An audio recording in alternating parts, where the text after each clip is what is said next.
These are your 8, 9 factoring notes. This is the second of the special types of factoring. We're going to go back to trinomials, but there's something special about these trinomials as well. So with the special types, you sort of pick up on a pattern. And if you can use the pattern, great. If you don't pick up on the pattern, no harm, no foul. You just use the old-fashioned techniques. So once again, we should probably figure out and define what a perfect square trinomial is. If you understand what a perfect square is and what a trinomial is, it's just that. It's when we multiply two binomials, and this time the outer and inner terms are exactly the same sign, both positive and same number, or if maybe they're both negatives and the same number. So they're not going to cancel. They're going to actually combine and be double that amount. The first and last terms end up being perfect squares. So let me just again demonstrate what a perfect square trinomial might look like if someone were to multiply an x plus 3 times an x plus 3. On the last section of notes, I used a plus 3 and a minus 3. That will cancel out the middle terms.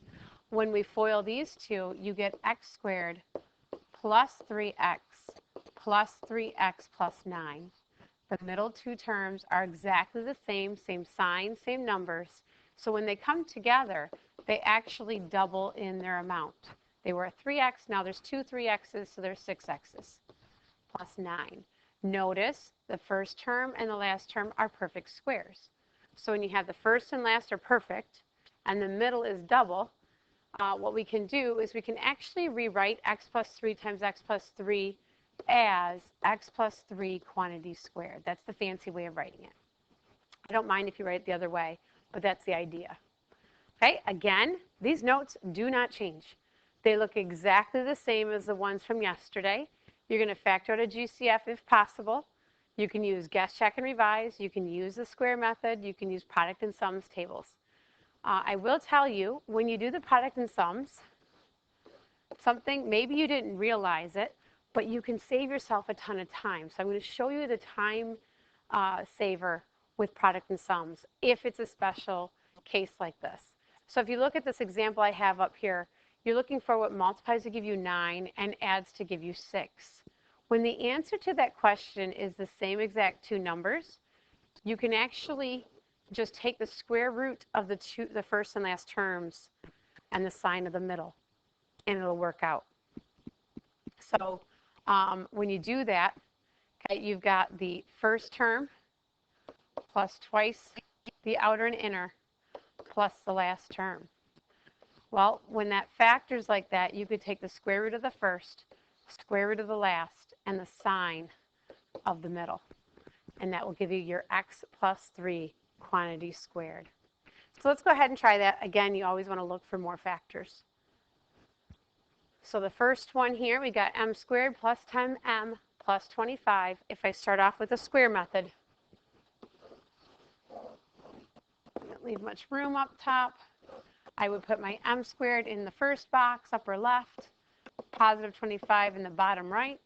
I know to get m squared, I got an m and an m. And then what multiplies to give me 25?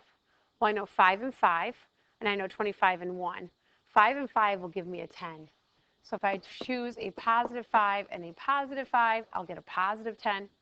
That gives me a 5m here, a 5m here, which actually checks out to give us our positive 10m here. And so what we get is m plus 5 times m plus 5. And another way to write that is the quantity m plus 5 squared. If you look at number 2, maybe I'll use guess and check with my parentheses. There is no GCF, so I'm going to factor using parentheses. I'm looking for a way to get rid of my y squared. Well, that would be a y times a y. I'm looking for a way to get a positive 16, but also negative 8. So to get a positive 16, I may guess positive 4, that gives me my positive 16, but that gives me a positive 8y. So I revise my guess, y minus 4 times y minus 4. Now I have it, y minus 4 quantity squared. Just remember, when we guess and check, it's always important to guess, check, and revise. Number 3, I'm not a big fan when this number out in front of the x squared, that 4 is there. I like it when it's a 1. So I'm not going to use guess, check, and revise. I'm going to use a product sum table. So when I start my product sums table, I'm going to multiply that 4 and that 1. And then my other number is the 4 in the middle. So I'm looking for two numbers that multiply to give me 4 and add to give me 4. I'm getting 2 and 2. 2 times 2 is 4. 2 plus 2 is 4. So I'm going to split up that middle term. I end up with 4x squared plus 2x plus 2x plus 1. Factor by grouping, take out a 2x. So we factor out a 2x, that leaves me with 2x plus 1. Factor out a positive 1, that leaves me with 2x plus 1. My two quantities match up, that tells me I'm doing them right. And so I can put together the 2x plus 1 times 2x plus 1, and I can also call that 2x plus 1 quantity squared. So it's just a repeat of what we already know. Number 4, before I get started, I'd like to factor out the GCF of 2. I see that 2 goes into all these numbers. I had some big numbers there. So let's take out that 2. Let's not forget about that 2. That leaves me with x squared minus 10x plus 100. And I'm going to use a, now that it's an x squared, I'll use guess and check. And just within that 100 and that negative 10, that 100 and that negative 10, oh, I think that's a mistake. I think that should actually be, this should have been a 40, and this should have been a 20. Sorry about that. The 10 radiates through 20 and 10. They just screams. That 20 screams 10, the 100 screams 10. Same thing up above. Between 8 and 16, I see a 4. Between 10 and 25, I'm thinking of 5. So think of those things as you're doing these problems. That's kind of how I caught my mistake. So number 4's original would have been 40 here. After I took out 2, it would have changed it to 20. And so what multiplies to give me an x squared, an x and an x. What multiplies to give me a positive 100, but also adds to give me negative 20, a negative 10, and a negative 10. So you can keep your answer this way, or you can call it 2 times the quantity, x minus 10 squared.